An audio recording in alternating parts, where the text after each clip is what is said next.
ओम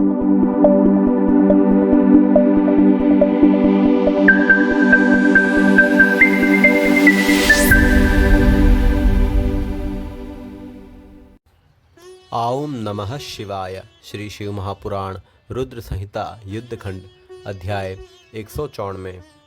दैत्यराज जलंधर था भगवान शिव का घोर संग्राम। भगवान शिव द्वारा चक्र से जलंधर का शिरछेदन, जलंधर का तेज शिव में प्रविष्ट होना, जलंधर वध से जगत में सर्वत्र शांति का विस्तार। व्यास जी बोले, ब्रह्मा जी के श्रेष्ठ पुत्र परम बुद्धिमान हे सनत कुमार जी, आपने इस परम अद्भुत कथा का श्रवण कराया।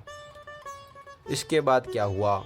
उस युद्ध में वह दैत्य जलंधर किस प्रकार मारा गया, उसे कहिए। सनत कुमार बोले, जब वह दैत्यपति जलंधर पार्वती को न देखकर युद्ध भूमि में लौट आया और गांधर्वी माया विलीन हो गई, तब वृषभध्वज भगवान शंकर चैतन्य हुए। माया के अंतर्ध्यान हो जाने पर भगवान शंकर को ज्ञान हुआ। तदंतर संहार करने वाले शंकर त्रिलोक की गति का आश्रय लेकर अत्यधिक क्रुद्ध हुए। इसके बाद शिवजी विस्मित मन तथा क्रुद्ध होकर जलंधर से युद्ध करने के लिए चले गए। उस दैत्य ने शिवजी को पुनः आता हुआ देखकर उन पर बाणों की वर्षा करना प्रारंभ कर दिया। प्रभु शिवजी ने बलशाली और जलंधर के द्वारा छोड़े गए उग्र बाणों को अपने श्रेष्ठ बाणों से बड़ी शीघ्रता से काट कर गिरा दिया। त्रिभुवन संहार करता शिव के लिए यह कोई अद्भुत बात नहीं थी। तदंतर अद्भुत पराक्रम वाले शंकर को देखकर जलंधर ने उन्हें मोहित करने के लिए पार्वती बनाई। शिवजी ने रथ पर स्थित बंधी हुई विलाप करती हुई और शुंभ तथा निशुंभ के द्वारा मारी जाती हुई पार्वती को देखा। तब वह स्थिति वाली पार्वती को देखकर लौकिक गति प्रदर्शित करते हुए शिवजी सामान्य जनों की तरह ही अद्भुत व्याकुल हो उठे। उस समय अनेक प्रकार की लीलाओं में प्रविष्ट शंकर जी के अंग शिथिल हो गए और अपना पराक्रम भूलकर वे दुखी होकर मुख नीचे करके मौन हो गए। इसके बाद जलंधर ने पुख्तक धंसने वाले 3 बाणों से वेगपूर्वक शिवजी के सिर, हृदय और उदर प्रदेश में प्रहार किया। तब महालीला करने वाले ज्ञान तत्व वाले भगवान रुद्र ने क्षण मात्र में ही अग्नि ज्वालाओं के समूह से युक्त अत्यधिक भयंकर रौद्र रूप धारण कर लिया।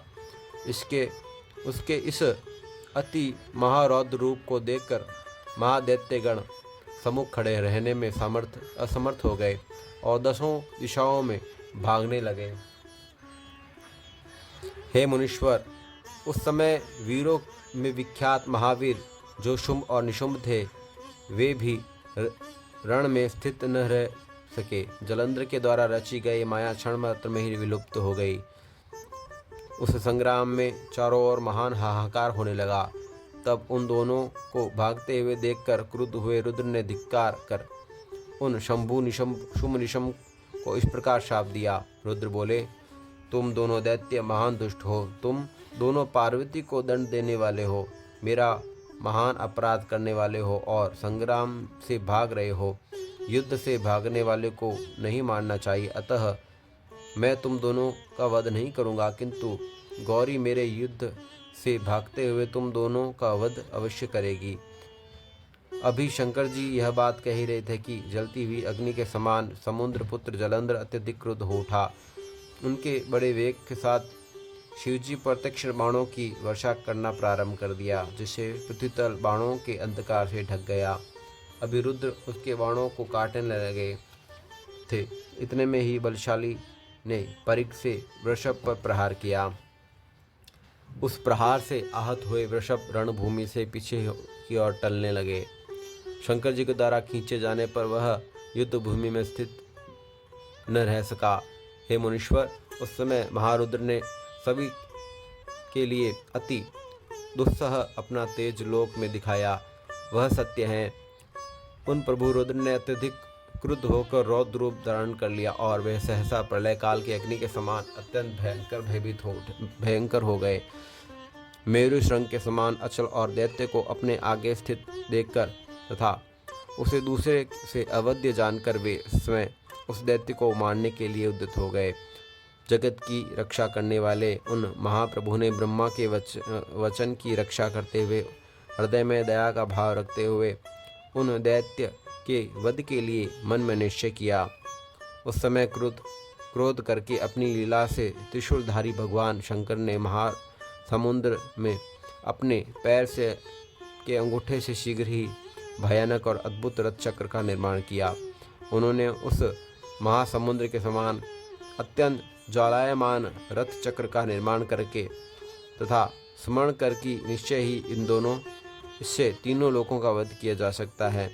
वेदक्ष, अंधक, त्रिपुर और यज्ञ का विनाश करने वाले भगवान शंकर हंसते हुए बोले, महारुद्र बोले, हे जलंधर, मैंने महासमुद्र में अपने पैर के अंगूठे से इस चक्र का निर्माण किया है। यदि तुम बलवान हो तो इस चक्र को पानी के बाहर निकाल करके मुझसे युद्ध करने के लिए ठहरो, अन्यथा भाग जाओ। सनत कुमार बोले, उनके इस वचन को सुनकर जलंधर की आंखें क्रोध से जलने लगी और वह अपने क्रोध भरे नेत्रों से शंकर जी को जलाता हुआ सा उनकी ओर देखने लगा। जलंधर बोला, हे शंकर, मैं रेखा के समान इस चक्र का सुदर्शन को उठाकर गणों सहित तुम्हारा एवं देवताओं के साथ समस्त लोगों का वध कर गरुड़ के समान अपना भाग ग्रहण करूंगा। हे महेश्वर, मैं इंद्र सहित चरचर अचर सभी का विनाश करने में समर्थ हूँ। इस त्रिलोक्य में ऐसा कौन है जो मेरे बाणों के द्वारा अभेद हो। मैंने अपनी बाल्यावस्था में ही तपस्या के प्रभाव से भगवान ब्रह्मा को ही जीत लिया था और हे बलवान ब्रह्मा मुनियों और देवताओं के साथ मेरे घर में है। हे रुद्र, मैंने चराचर सहित संपूर्ण त्रिलोक्य को क्षण मात्र में जला दिया और अपनी तपस्या से भगवान विष्णु को भी जीत लिया। फिर मैं तुम्हें क्या समझता हूँ। इंद्र, अग्नि, यम, कुबेर, वायु, वरुण आदि भी मेरे पराक्रम को उसी प्रकार नहीं सह सकते जिस प्रकार सर्प गरुड़ की गंध को भी सहन नहीं कर सकते। हे शंकर, स्वर्ग और भूलोक में मेरे लिए कोई वाहन नहीं मिला। मैंने समस्त पर्वतों पर जाकर सभी गणेश्वरों को परास्त किया है। मैंने सभी खुजली मिटाने के लिए पर्वतराज हिमालय, मंदार, शोभमय नील पर्वत और सुंदर मेरु पर्वत को अपने बाहुदंड से घिस डाला है। मैंने हिमालय पर्वत पर लीला करने हेतु अपनी भुजाओं से गंगा जी को रोक दिया था। मेरे भृत्यों ने शत्रु देवताओं पर विजय प्राप्त की है। मैंने बड़वान लका मुख अपने हाथ पर पकड़कर जब बंद कर लिया, उसी क्षण संपूर्ण जगत जलमग्न हो गया। मैंने ऐरावत आदि हाथियों को समुद्र के जल में फेंक दिया तथा रथ सहित भगवान इंद्र को सैकड़ों योजन दूर फेंका।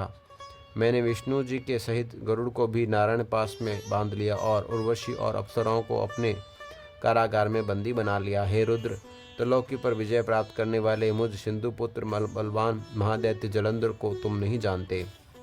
सनत कुमार जी बोले, उस समय महादेव से ऐसा कहकर वह समुद्र पुत्र जलंधर ने युद्ध में मारे गए दानवों का स्मरण नहीं किया और न तो इधर उधर हिला डुला कि उस दुर्निमित्त मानदत्त दैत्य ने दोनों बाहुओं को ठोककर अपने बाहुबल से तथा कटु वचनों से रुद्र का अपमान किया। उस दुष्ट के द्वारा कहे गए अमंगल वचन को सुनकर महादेव हंसे और क्रोधित हो गए। उन्होंने अपने पैरों के अंगूठे से उस सुदर्शन नामक चक्र का निर्माण किया था, उसको अपने हाथ में ले लिया और उसको मारने के लिए रुद्र उद्यत हो गए। भगवान शिव ने प्रलय काल की अग्नि के सदस्य एवं करोड़ों सूर्य के समान दैदीप्यमान उस सुदर्शन चक्र को उस पर फेंका। आकाश और भूमि को प्रज्वलित करते हुए उस चक्र ने वेग से जलंधर के पास आकर बड़े बड़े नेत्रों वाले उसके सिर को वेग पूर्वक काट दिया। वह सिंधु पुत्र दैत्य का सिर भूतल पर नादित हुआ रथ पर पृथ्वी पर गिर पड़ा और चारों ओर महान हाहाकार होने लगा। काले पहाड़ के समान उसका शरीर दो टुकड़ों में विभाजित हो गिर पड़ा। जैसे वज्र के प्रहार से अति विशाल पर्वत के दो टुकड़े हो जाते हैं, समुद्र में गिर पड़ा। हे मुनीश्वर, उसके भयंकर रक्त का सारा जगत व्याप्त हो गया। उसके पृथ्वी लाल हो जाने पर विकृत हो गई। शिवजी की आज्ञा से उसका संपूर्ण रक्त और मांस महारौरव नरक में जाकर रक्त का कुंड बन गया। उसके शरीर से निकला हुआ तेज शंकर में ही उसी प्रकार समा गया जिस प्रकार वृंदा के शरीर से उत्पन्न तेज गौरी में प्रविष्ट हो गया था। जलंधर को मरा हुआ देखकर उस समय देव गंधर्व नागगण अत्यंत प्रसन्न हो उठे और शंकर जी को साधुवाद देने लगे। सभी देव सिद्ध और मुनीश्वर भी प्रसन्न हो गए और पुष्पवृष्टि होते हुए उच्च स्वर में उनका यशोगान करने लगे। देवांगनाएं प्रेम से विह्वल होकर अति आनंदपूर्वक नृत्य करने लगी और मनोहर राग युक्त शब्दों से किन्नरों के साथ सुंदर पदों को गाने लगी। हे मुनि, उस समय वृंदापति जलंधर के मर जाने पर सभी को पवित्र और सुखद स्पर्श वाली दिशाएं प्रसन्न हो गई। शीतल मंद सुगंध तीनों प्रकार की वायु चलने लगी। चंद्रमा शीतलता से युक्त हो गया। सूर्य परम तेज से तपने लगा। शांत अग्नि हो गई। सूर्य परम तेज से तपने लगा। अग्नि जलने लगी और आकाश निर्मल हो गया। इस प्रकार हे मुने, अनंत मूर्ति सदाशिव के द्वारा उस समुद्र पुत्र जलंधर के मारे जाने पर संपूर्ण त्रैलोक्य अत्यधिक शांतिमय हो गया। ओम नमः शिवाय। श्री शिव महापुराण रुद्र संहिता युद्धखंड अध्याय 194 संपूर्ण हुआ।